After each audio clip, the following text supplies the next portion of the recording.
Hello. So we're in a beautiful neighborhood here on the north part of Ankeny, and it got me to thinking, and I wanted to make a video just kind of explaining some of the things that we're seeing for young people in terms of the housing market and why it's crazy. Now, again, this is a beautiful neighborhood. It is off of Interstate 35 on the north side of Ankeny again.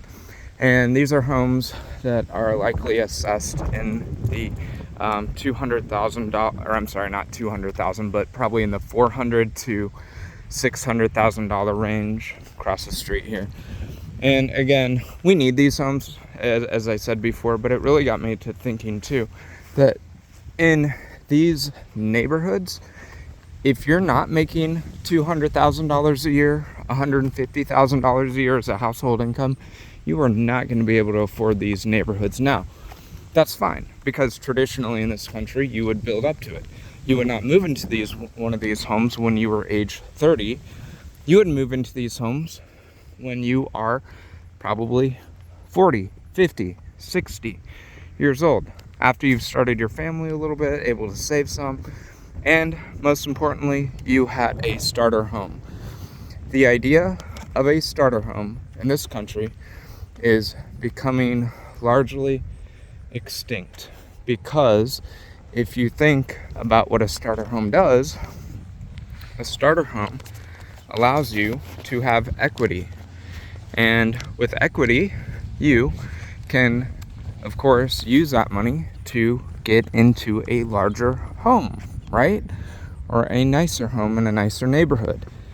And again, in order for that to happen, as I mentioned in a previous video, you're going to need a 800 square foot, 900 square foot home, 1,000 square foot that you can afford making $35, $40, $45, $50,000 a year, right? So that you're not giving all your money to rent to a landlord. And that's one of the big problems, is that young people who are age 25 and want to believe in the American dream and want to have the faith and home ownership and knowing that hard work pays off and the whole 9 yards, they would like to own a home, but they're simply unable to. So every single month, they give a third or half of their income to exorbitant rent prices, and none of that actually stays in their pocket. And yes, of course, when you're starting out, owning a home, buying a home, much of that money will go to property tax, as I said. Much of it will go to your homeowner's insurance. Much of it will go to interest to a bank. Definitely that house you're not going to be able to afford unless you're making $1 million probably. Oh my gosh, that's probably $1 million home right there. But most of these other homes, you have to be really in this neighborhood, probably $150,000 to $200,000 ballpark, and they probably start at $400,000. And the way I come up with that figure, really, you can look at the Polk County. This is Polk County, Iowa. You can look at the county assessor's page to determine values and home values and ownership. And again, the 2.5 times your income in terms of what you can afford still holds. So that is still a gold standard of affordability right now. But again, if you're not making $150,000 to $200,000, and let's assume that you don't have a family that you can get a lot of gift money from to get into these homes, perhaps you have a parent who has a good pension, a good retirement. They're able to help you out. They're able to give you, loan you, gift you $50,000, $100,000, whatever, to get your 20% down payment, so you're not having to pay out PMI. Certainly that's fine as well. But again, these neighborhoods, these are not for your working class people. And again, one of the tenets of the American dream is that hard work pays off, okay?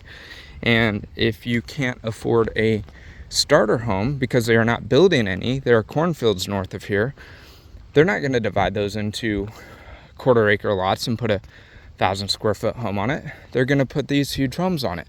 They're going to rather build a $400,000 home so they can get a higher property tax base. And that's one of the big problems that we're seeing in this country right now, is that developers can't afford the supplies, so there's no inventory because they can't afford labor, they can't afford the building supplies to put up a 800, 900 square foot home. So they're simply not going to do that. That's a big problem. Again, beautiful neighborhoods. But what's going to happen in this country, in the United States of America, in 20, 30, 40, 50 years, when we have young people who have no Social Security income because we've stolen from Social Security? So don't count on Social Security. That's a topic for a different day. But what's going to happen when there's no Social Security and there is no home equity because they've been renting all their life, because they can't afford homes, because no one can go out of college and afford these homes without some family help? But if you're on your own or just married, no way you can afford these.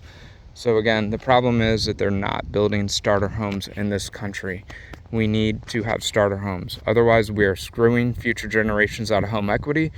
We are screwing them out of Social Security. And homeownership, of course, is one of the big tenets of the American dream. It is something that if we lose homeownership in this country, we are toast. Again, I hate to be so negative, but as always, I'm a realist, and that's the facts. Thank you.